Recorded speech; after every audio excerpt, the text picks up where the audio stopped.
último que escribí, que fue publicado, fueron 2 cuentos que se publicaron en la colección Rock para Leer de la revista Marvin, en México. La revista Marvin es una revista especializada en música, rock, pop, cine, cultura popular. Y esta colección Rock para Leer ha publicado ya varios títulos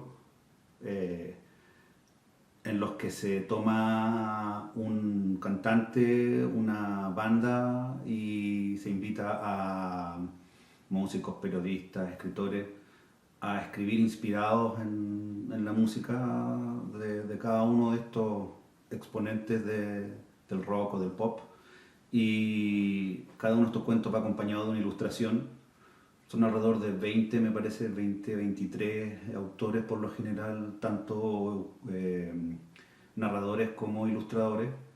Y yo participé la primera vez en el libro dedicado a Café Tacuba, que contó con un prólogo del vocalista de Café Tacuba, y luego de Café Tacuba me invitaron a participar del Rock para Leer dedicado a David Bowie. Ese cuento lo escribí poco después del fallecimiento de Bowie, y también me invitaron a escribir para el The Cure. El libro de Bowie se llama Manual de Amor Moderno para Aliens, y el dedicado a The Cure se llama Canciones de Cuna para Desintegrarse. Esos 2 libros se publicaron durante el primer y el segundo semestre del 2019 y son lo último que se ha publicado en cuanto a literatura. La última novela que publiqué se llama Sweet Dreams, publicada por el Pudú, la editorial Pudú, y ese libro contó con un fondo de edición del Consejo de la Cultura, las Artes y el Patrimonio.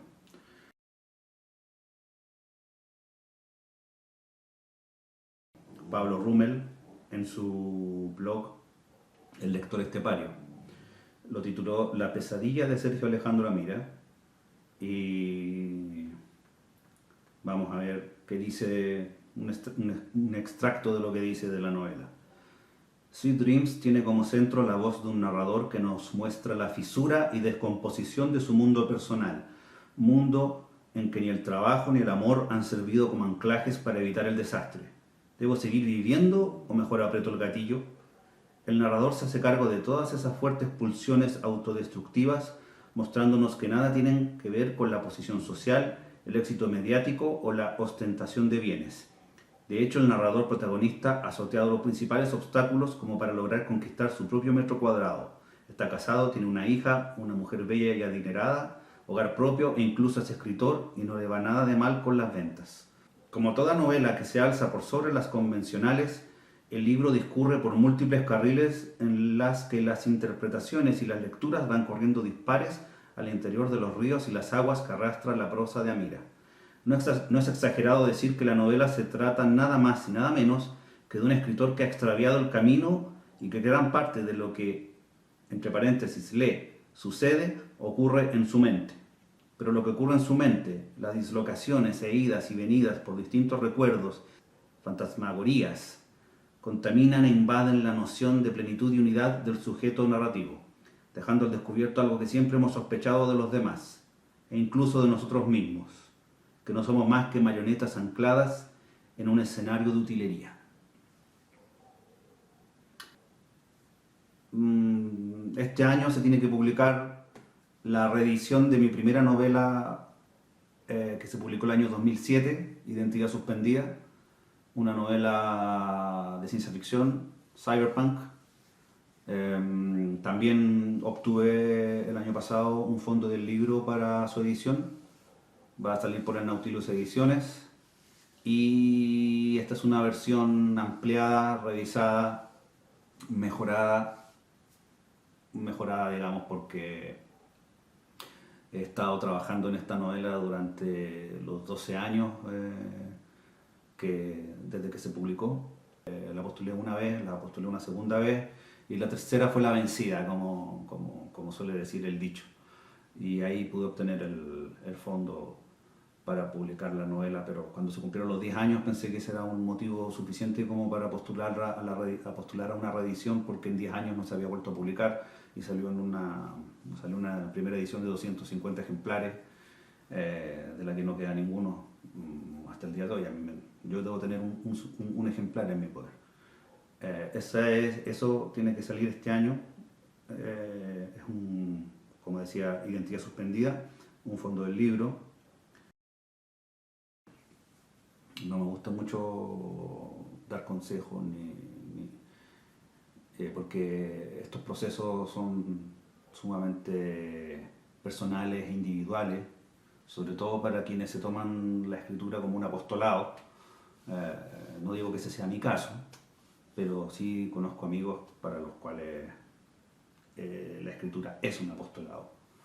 Y yo por lo menos funciono más creo que si nos dividimos entre lo prometeico y lo órfico, yo creo que soy más prometeico. Me gusta una frase de Picasso que dice: la inspiración existe, pero te tiene que encontrar trabajando. En ese sentido me considero prometeico por, por lo del trabajo, de que por lo general cuando encuentro algo o sigo el hilo narrativo de algo es porque me he encontrado desarrollándolo, desmadejándolo, que tiene que ver mucho con mi formación también de pintor, que yo de la pintura derivé a la escritura. Y por lo general cuando escribo novela y cuando escribo guiones de cómics, siempre escribo a partir de un personaje. Entonces el consejo que cuando me piden algún consejo, digo, por lo menos lo que me funciona a mí, es primero crear a los personajes, concebir al personaje en toda su dimensión, junto con los personajes secundarios. Por ejemplo, me gusta dar el ejemplo de Spider-Man. Spider-Man es Peter Parker, y sabemos tan bien que Spider-Man es Peter Parker como viceversa. Peter Parker tiene al tío Ben, que falleció y que lo motivó con su famosa frase: un gran poder conlleva una gran responsabilidad. Y su muerte también, que Peter haya fallado al dejar libre al delincuente que posteriormente asesinaría a su tío. Está la tía May, la abnegada tía May, está Mary Jane Watson y está Gwen Stacy. Está un sinnúmero de amigos y de villanos. Entonces, todo eso enriquece al personaje. Yo digo, partir por ahí, crear un personaje con todo su grupo familiar, sus amistades, sus enemistades, qué es lo que hace, si es un superhéroe, no importa si es un superhéroe o trabaja en un McDonald's, da lo mismo. Todos nosotros tenemos un círculo de amistades, una profesión que el escritor, el desafío es hacer interesante cualquier vida, en el fondo, y todas las vidas son interesantes, dependiendo de cómo se cuenten. Entonces, cuando uno tiene un personaje interesante, los personajes sobreviven a las historias.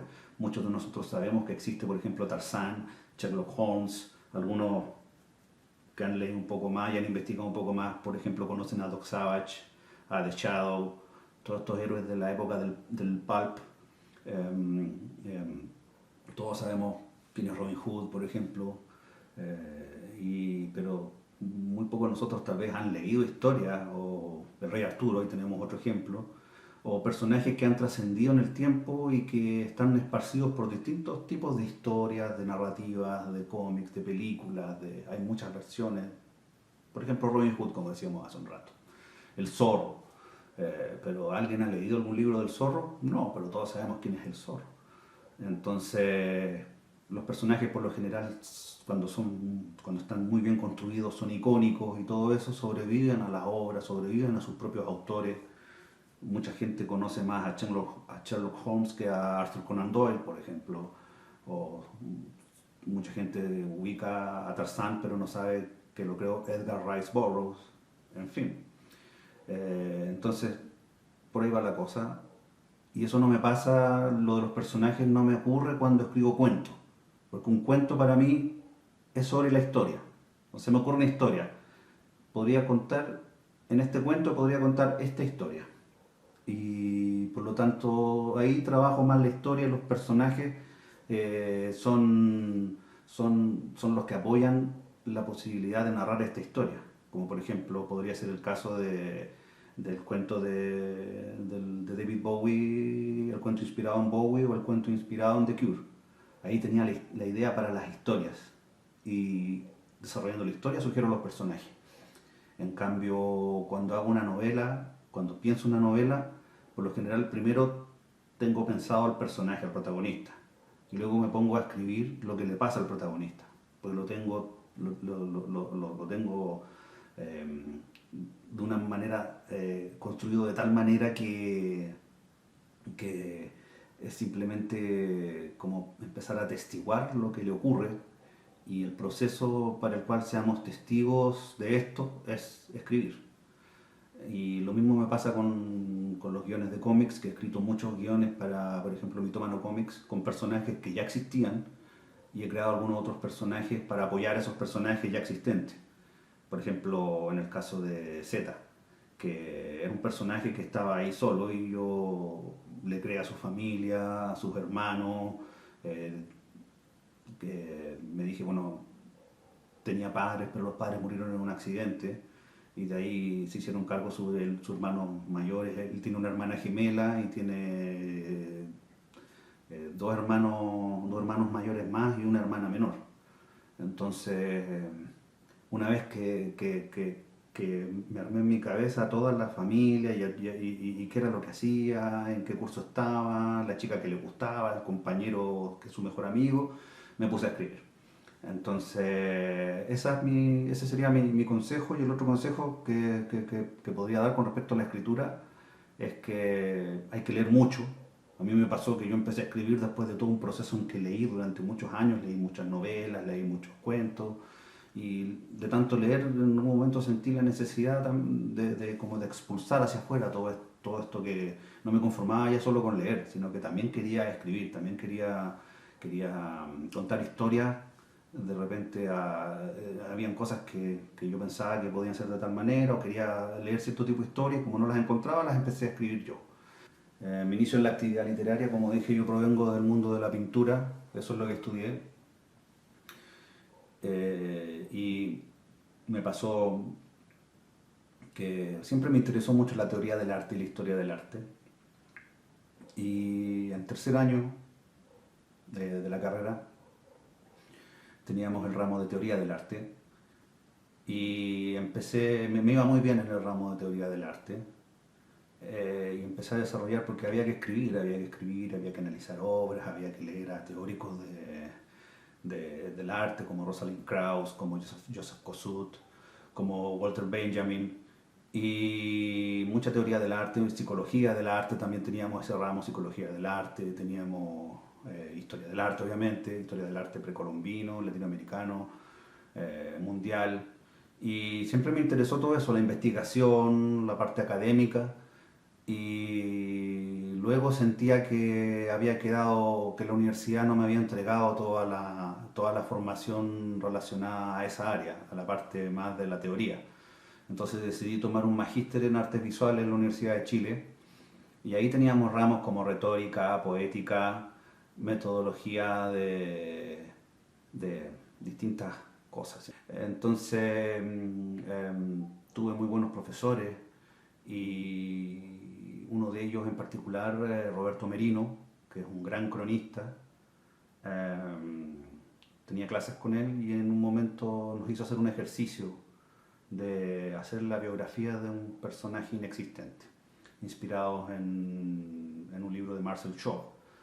Eh, Así que yo escribí algo y él en clase lo leyó porque dijo que como que era yo el que había acertado mejor al ejercicio y después me dijo que si había leído a Enrique Lin, yo le dije que no, con su novela La República de Miranda, que él encontraba que yo tenía un registro, o lo que yo había escrito se asemejaba mucho a Enrique Lin en esa obra específica. Hasta el día de hoy no he podido leer ese libro, pero sí he leído poesía de Enrique Lin. Tengo un libro, El Circo en Llamas, que es una antología de su obra poética. Un poeta muy, muy interesante que, curiosamente, también hacía cómics, Enrique Lin. Y Roberto Merino, estamos hablando del año 97, y dije, si una persona como él, de este profesor que yo respetaba tanto, yo había leído libros de crónicas urbanas de él, y, y él en cierta forma me alentó a que yo escribiera.